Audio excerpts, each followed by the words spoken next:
आज शिव महापुराण जी की कथा के क्रम में आज शिव महापुराण जी के शतरुद्र संहिता का आज 32वां अध्याय।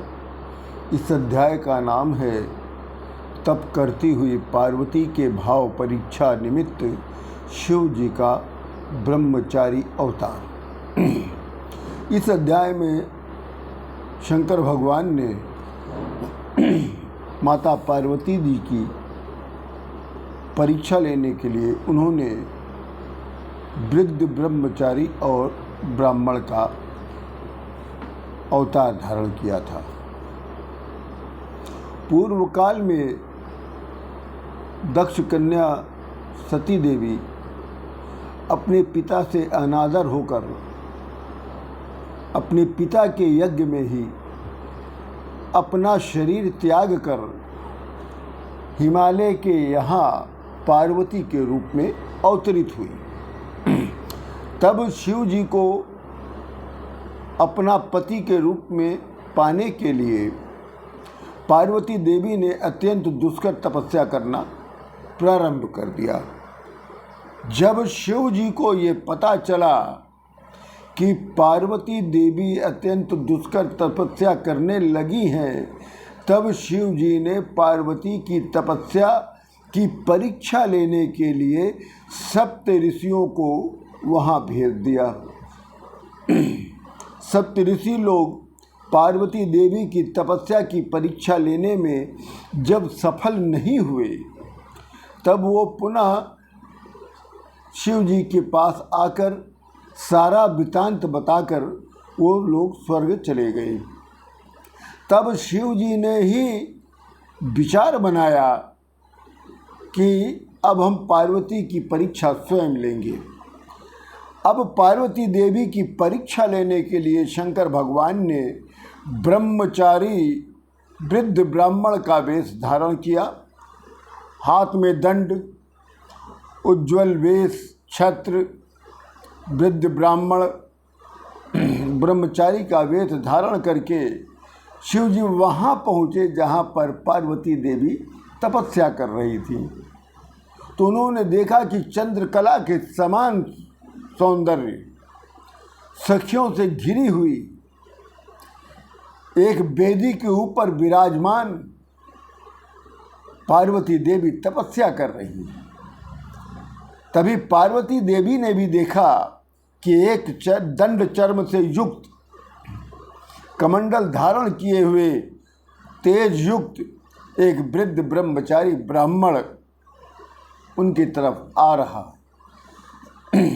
फिर पार्वती देवी ने उस वृद्ध ब्राह्मण को अपने पास आदरपूर्वक बुलाकर उनकी विधि विधान से पूजा किया।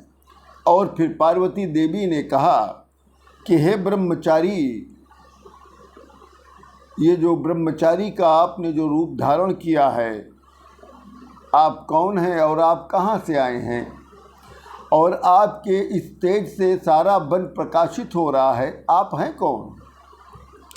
तब ब्रह्मचारी ने कहा कि हे देवी, मैं अपनी इच्छा अनुसार इधर उधर भ्रमण करने में समर्थ हूँ और मैं तपस्वियों और सबको सुख देने का मेरा धर्म और कर्म है, और मैं एक ब्रह्मचारी भी हूँ।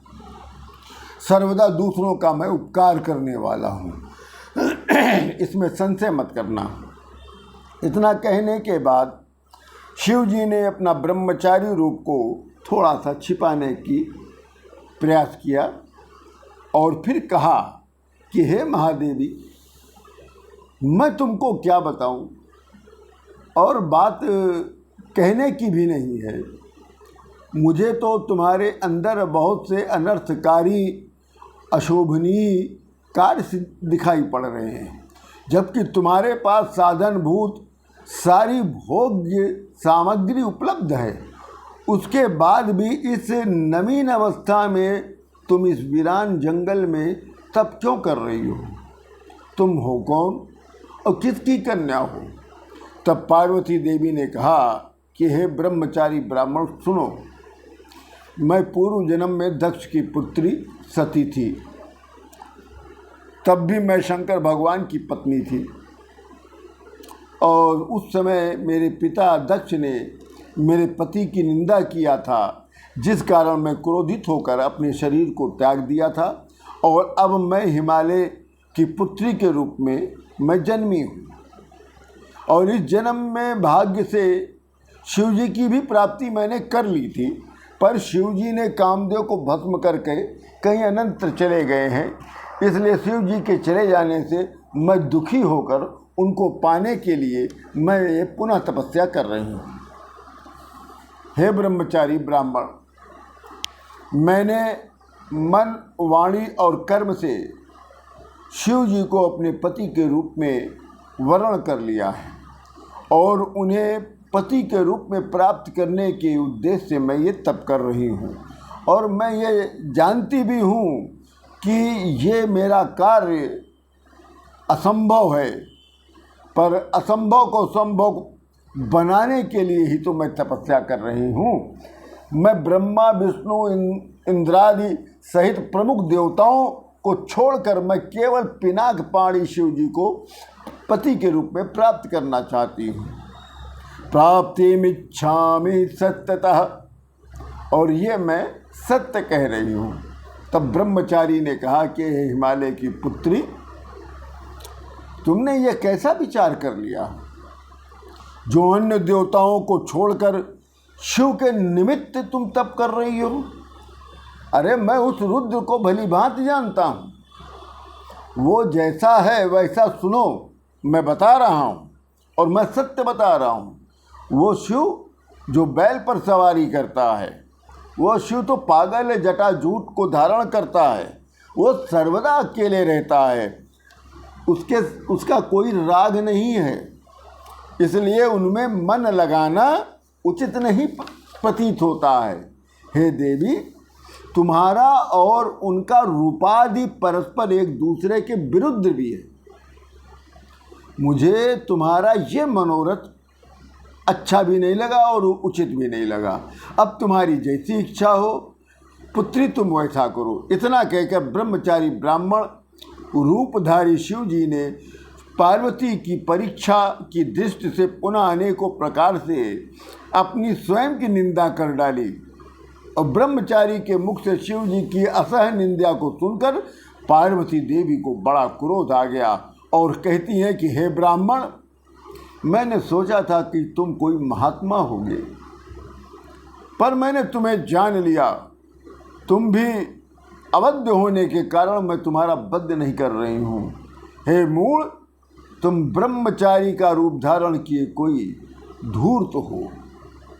तुम्हारे द्वारा किया गया शिव निंदा से मुझे बहुत बड़ा क्रोध आ रहा है।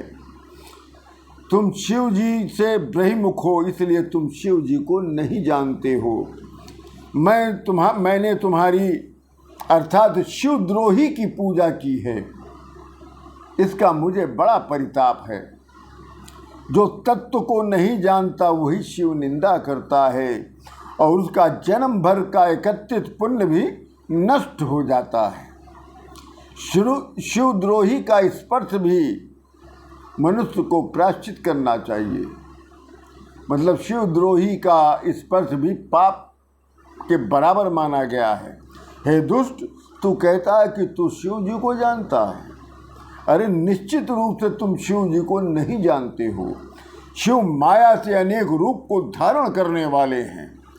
शिव जी निर्विकार होने पर भी मेरे मनोरथ को अवश्य पूर्ण करेंगे।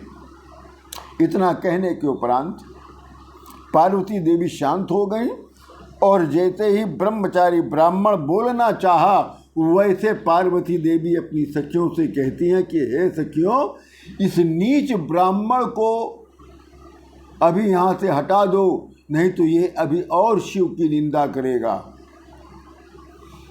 इस ब्राह्मण को रोको कि शिव की निंदा न करने पाए, क्योंकि पाप केवल शिव निंदक को नहीं लगता है, शिव निंदा को सुनने से भी पाप लगता है।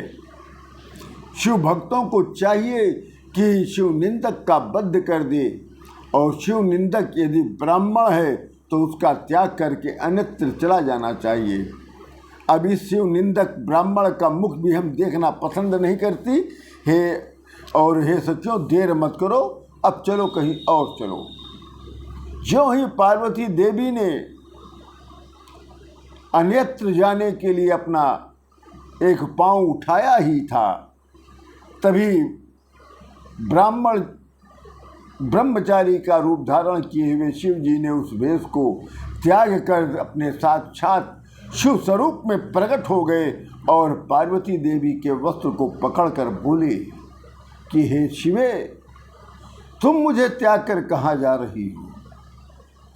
अब मैं तुम्हारा किसी प्रकार से त्याग नहीं करूँगा। मैंने तुम्हारी अच्छी तरह से परीक्षा ले लिया है कि तुम्हारी मुझ में बहुत ही दृढ़ भक्ति है। हे देवी, तुम्हारा अभिप्राय जानने के लिए ही मैंने ब्रह्मचारी ब्राह्मण का रूप धारण किया था। हे पार्वती, तुम्हारी इस दृढ़ भक्ति से मैं विशेष प्रसन्न हूँ। तुम अपना अभीष्ट वर मांगो, तुम कुछ भी मांगो, तुम्हारे लिए कुछ भी अदेय नहीं है। तुम तो मेरी सनातन की पत्नी हो, अब तुम मेरे साथ कैलाश पर्वत चलो। इतना कहने के बाद पार्वती देवी प्रसन्न हो जाती हैं और अपना मुखमंडल नीचे कर कर बोलती हैं कि हे देवेश, यदि आप मुझ पर प्रसन्न हैं तो मुझ पर केवल इतनी कृपा करना कि आप ही मेरे पति हो, यही वर देना, मैं यही चाहती हूँ। इतना कहने के उपरांत शिव पार्वती देवी का विधि विधान से विवाह हुआ है और दोनों लोग कैलाश पर्वत जाकर सुखपूर्वक रहने लगे हैं। इसी के साथ श्री शिव महापुराण जी के शत्रु संहिता का ये 32वां अनुपम अध्याय संपूर्ण होता है। आप सभी लोगों को राम राम।